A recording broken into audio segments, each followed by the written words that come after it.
ওয়াকরনা ফি বুয়ুতিকুন্না, আল্লাহ বলছেন তোমার ঘরের চার দেয়ালের ভিতরে রাখো। এটা চার দেয়ালের ভিতরের সম্পদ। তোমার মেয়ে এটা সম্পদ, এটা বাজারের পণ্য নয় যে তুমি বাইরে রাখবে। সম্পদ রাখতে হয় ভিতরে, তালাবন্দি করে, না হয় চোর ডাকাতে সম্পদ নিয়ে যাবে, ঠিক কিনা? বিবাহ সুন্নাত, একটা সুন্নাতের মধ্যে আমরা কেন অগণিত হারাম কাজের আয়োজন করছি? কেন করছি? এগুলো আগে আমাদেরকে জাস্টিফাই করতে হবে, এগুলো আমাদেরকে শুধরাতে হবে। আমার পরিবারের আমার মেয়ে বিবাহিত হয়েছে, এখন পাশের বাড়ির একজন মহিলা এসে আমার স্ত্রীকে বলছে যে তোমার মেয়েকে তুমি কেন বিভিন্ন বিবাহ অনুষ্ঠানে পাঠাচ্ছ না? চার দেয়ালের ভিতরে কেন তুমি আটকে রেখেছ?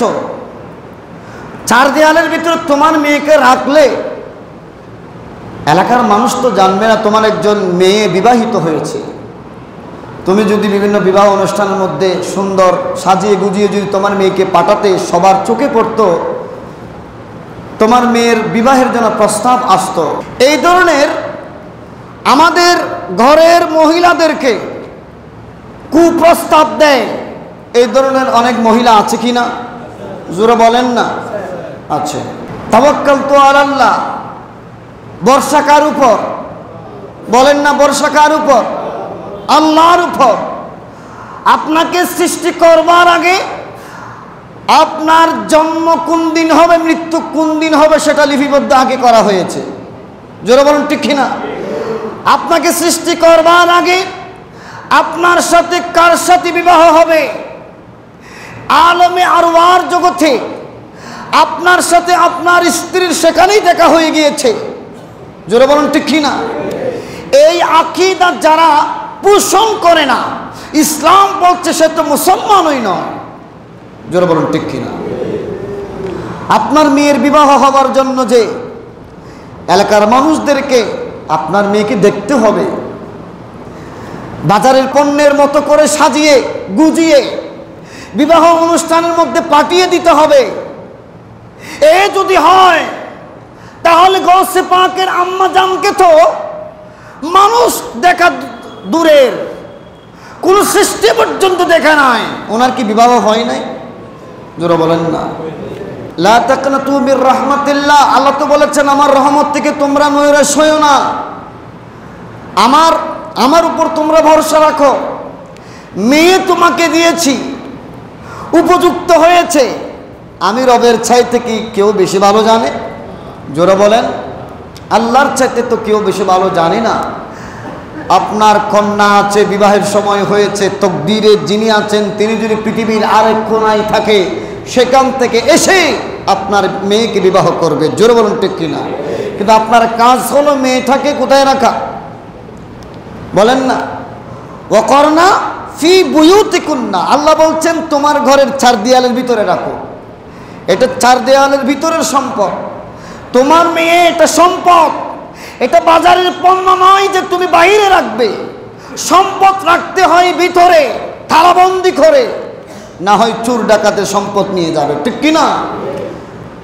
আমরা যদি নিজেদের মেয়ে, নিজেদের কন্যা, নিজেদের বোন, নিজেদের আপনজন মেয়ে যারা রয়েছে তাদেরকে যদি দামি মনে করি, তাহলে দামি জিনিস রাখতে হয় কোথায়? চার দেয়ালের ভিতরে। বলেন না, চার দেয়ালে। আল্লাহ বলছেন সেটা ওয়াকরনা ফি বুয়ুতিকুন্না, হে মেয়েরা চার দেয়ালের ভিতরে থাকো, ঘরের ভিতরে থাকো। ওয়ালা তাবাররাজানা তাবাররুজাল জাহিলিয়াতিল উলা, তোমরা জাহিলি যুগে মেয়েরা যেভাবে সৌন্দর্যমণ্ডিত হয়ে পর্দা ছেড়ে উলঙ্গ হয়ে যেভাবে তারা পরপুরুষের সামনে এসে নিজেদের সৌন্দর্য প্রকাশ করত, আল্লাহ রব্বুল আলামিন হুঁশিয়ারি বার্তা দিয়েছেন, হে ঈমানদার নারীরা খবরদার, সেই সমস্ত জাহেলি যুগের নারীদের মতো নিজেদের সৌন্দর্য প্রকাশ করো না। কিন্তু আমরা বাবা হয়ে, ভাই হয়ে, স্বামী হয়ে আমরা জাহিলি যুগে ফিরে গিয়েছি, জাহিলি যুগের মানুষের মতো হয়ে গিয়েছি। আজকে কোনো একটা বিবাহের অনুষ্ঠানে নিজের স্ত্রীকে সাজিয়ে গুজিয়ে তুলিয়ে দিয়েছি, যাতে সবাই বলে যে অমুকের স্ত্রী মাশাআল্লাহ অনেক সুন্দর, নাউজুবিল্লাহ বলেন, সুন্দরও বলছে আবার মাশাআল্লাহ বলছে। এটা তো বিসমিল্লাহ বিসমিল্লাহ বলে মদ পান করার মতো হয়েছে। আরেকজনের বউ দেখে তুমি মাশাআল্লাহ বলছো, আরেকজনের বউর দিকে তাকানো তো তোমার জন্য হারাম। জোরে বলুন ঠিক কিনা? আমাদের এখন ইয়াং জেনারেশন যুবক ভাইদের মধ্যে তো এমন পরিস্থিতির সৃষ্টি হয়েছে, অনেক যুবক ভাইদেরকে প্রেমিকা ফোন করে রাতে ডেকে দিচ্ছে তাহাজ্জুদের নামাজ পড়বার জন্য।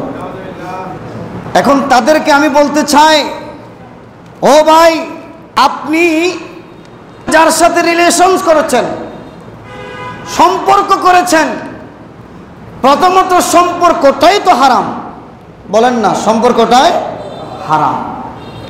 আপনাকে নেকার মাধ্যমে আগে সম্পর্ক ঠিক করতে হবে। জোরে বলুন না ঠিক কিনা? আপনার সর্বাঙ্গ অপবিত্র, এই অপবিত্র দেহ নিয়ে নামাজ পড়লে হবে? বলেন না? অপবিত্র দেহ নিয়ে নামাজ পড়লে হবে না। আগে দেহটাকে পবিত্র করতে হবে, এরপরে যা ইবাদত করবেন শুদ্ধ হবে। মেয়েটাকে বিবাহ করতে হবে, বিয়ের পরে প্রেম করা এটা সুন্নাত, বলেন না? বিয়ের পরে প্রেম করাটা কি সুন্নাত? আপনার স্ত্রীকে বিয়ের পরে যতই মহব্বত করবেন, প্রত্যেকটি মহব্বতের বিনিময়ে এক একটি জাযা আপনার আমলনামার মধ্যে লিপিবদ্ধ করা হবে।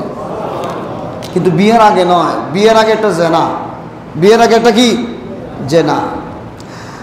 সেটা ভালোবাসা নয়, যেটা বাসিয়ে নিয়ে যায় গুনাহের সাগরে। কি লাভ হবে সে প্রেমের যার জন্য শেষের ঠিকানা হয় জাহান্নামে? জোরে বলেন ঠিক কিনা? অতএব আল্লাহ রাব্বুল আলামিন যেটা বলেছেন, ওয়ালা তাকরাবুজ জিনা, তোমরা জিনার ধারে কাছেও যেও না, ইন্নাহু কানা ফাহিশাতান ওয়া সাআ সাবিলা, নিশ্চয়ই এই জিনা এটা হলো অশ্লীল কাজ এবং তা মন্দ পথ।